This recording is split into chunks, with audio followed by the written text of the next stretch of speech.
talk about 9/11. We have declassified that the USS Liberty was a staged event in 1967. It's been declassified that the attack on the supposed destroyers in the Gulf of Tonkin was staged. That resulted in 58,000 dead Americans and 1 million plus dead Vietnamese. We know now with Building 7 and the firefighters saying get back, they're going to blow it up. We have that on video. I mean, we have the firefighters saying there was molten lava under the other buildings that jet fuel couldn't do. We have the war games that day, NORAD standing down. I mean, I've actually saw some areas on the web where you've been on other shows and have now questioned 9/11, which I commend you for doing. What makes you question the official story, and how far do you question it? Well, I question everything all the time about everything. I don't believe anything until it gets into my brain and bounces around and I look at it logically. I've seen way too many people just jump to conclusions or pick a side, and then as soon as they get on that side, they chase that side till they die. They never admit that they made a mistake. And that's a horrible thing. And people confuse information and truth with their own ego. They make an investment. I totally agree in an idea. Once somebody says I'm a reptoid from planet Pop-Tart, they have to only say that and add whatever evidence. Or once they say I'm a Vatican assassin of the Keebler elves, they only, all their slander, all their libel, all their stalking, saying the Zionists run it all and I'm bad, because I won't buy into their particular camp, then I have to be the devil incarnate, and they only find evidence to agree with that. Well, and people might point that same finger in your direction and say that you look for a conspiracy in everything. That you believe there's complicity at the highest levels in everything, right? I mean, there's some people that would say that there's not enough evidence for that. But my methodology is different. I go off their own Rand Corporation, Carnegie Endowment, their own program. You see, I'm not just What disturbs me the most about you, Alex, is that the stuff that I used to think was completely ridiculous, I'm starting to think is real.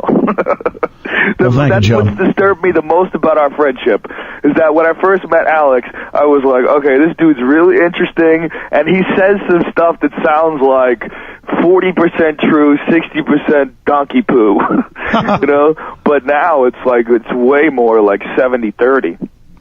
It's hard to disagree with you on a lot of things. Well, thank you, Joe. Well, it's hard to disagree with you on a lot of stuff. But I mean, specifically 9/11, Building 7. Specifically 9/11. Look, I don't know enough about what happened to make, I'm not a scientist. I can't tell you whether or not those buildings fell like that. And you know what? I think anybody saying that they can, a lot of that is speculation. The only way we're really going to know what happens when two giant planes hit two giant buildings is to build two more giant buildings and slam into it with two more giant planes. But Building 7 wasn't hit by one. You're right about Building 7, and Building 7 is the one building that I'm always willing to talk to people about, because I find it very shocking that nobody thinks it's weird how that building fell. That building kinked in the middle and fell like it was a controlled demolition. Was it a controlled demolition? I have no idea. I don't even really know what a controlled demolition looks like, other than what I've seen on the internet. Well, if the government would... Well, what I'm trying to say is I don't know.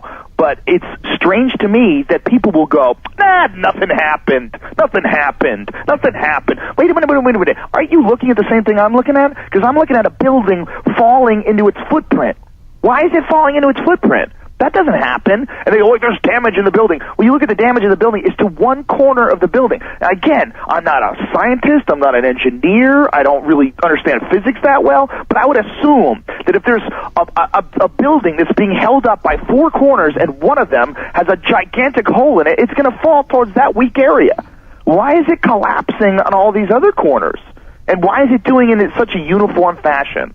That doesn't seem natural to me. Well, you even have the blast squibs. You can even see them. Well, I don't know if that's what that is, or if that's when buildings fall, when buildings collapse. Well, why does Silverstein say we gave the order to pull it and gave the order and watched it come down? I did hear that he said that we gave the order to pull it, but, he was dealing with I'm just playing devil's advocate here. This guy's dealing with this gigantic cataclysmic event that just happened in his city where thousands of people died and planes flew into buildings, and his building got jacked.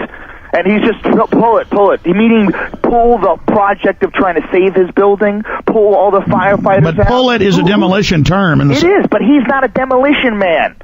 He's a why did BBC? Why did BBC, Joe? I'm not saying. Have you seen that? Didn't have anything to do with it. But do you see the point of view of the rational person? No, I understand. Look at it and say, well, you don't. Well, not rational. Somebody in denial.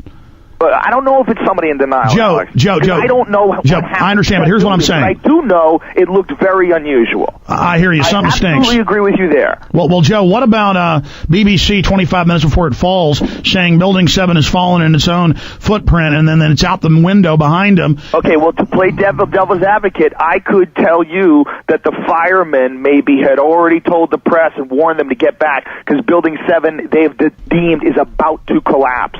And that got screwed up in the interpretation, again, with this huge cataclysmic event where planes are flying into buildings and everybody's freaking out. Like, there's all these people, we heard explosions before it happened. Do you really remember what happened before planes slammed into buildings? Talking about Building 7. Buildings collapsed and killed thousands of people? Let me tell you something about trauma, dude. Let me tell you something about freaky incidences. People don't remember anything. They remember bursts and weird things, and there's so much emotion going on and screaming. But Joe, they remember flashes. Joe, and they can be talked into remembering almost anything. But we weren't talked into the fact that Tonkin was staged and 58,000 Americans died. I'm with you 100%. And they staged attacks to start the war with Iran in 53. How about Operation Northwoods? How about the Northwoods document? That's scary. That Northwoods document, and if you don't know what I'm talking about, you can look at it online. It's a document that was signed by the Joint Chiefs of Staff. When was it, Alex? 61? 62, yeah. 62. It was signed by the Joint Chiefs of Staff. This was a plan to fake terrorist attacks on American civilians and blame them on Cuba so that people would want to go to war with Cuba. They were going to kill people. They were going to fake attack. One of them involved something with an airliner and a bunch of college students. Wasn't that the case? Absolutely. In fact, they were going to bomb D.C. They were going to commit sniper attacks, shoot Americans. They were going to have Cuban Americans dress up like Cuban army and attack Guantanamo Bay. And it said mortar and shoot and bomb and kill people. Well, that's a horrifying thought, that if this was going on in 1962, in my opinion, the way I look at it, everything evolves. Everything evolves. Technology evolves, entertainment evolves, everything evolves. Well, if everything evolves, then evil has to evolve too. Okay, and if they're willing to fake attacks on American civilians and kill Americans in order to get us convinced that we need to go to war with a country that had nothing to do with those acts, if they were willing to do that in 62, what are they willing to do in 2008? We know that's real now. Well, Joe, exactly. Take the military mentality going back to Alexander the Great, thousands of years ago. They would put a few hundred horsemen or a few thousand infantrymen in a gorge or in an area they wanted to attack to pull in the main army. Yeah. And then when the enemy army would come in, it would sacrifice those few thousand, those pawns in the game, collateral damage, but then their argument was, but then we won the war and we lost less people total. Well, that military idea... At least that's people that are in a war. You know what I'm saying? If you're in a war, I mean, you've got to know that there's tactics and there's pawns. If you're paying attention to what war is, what we're dealing with in our society is a lie, like this big, ruse. Pretending that it's one thing when it's really something else. Pretending that there's democracy when really what we have is this huge, gigantic group of human beings that are controlled by corporations.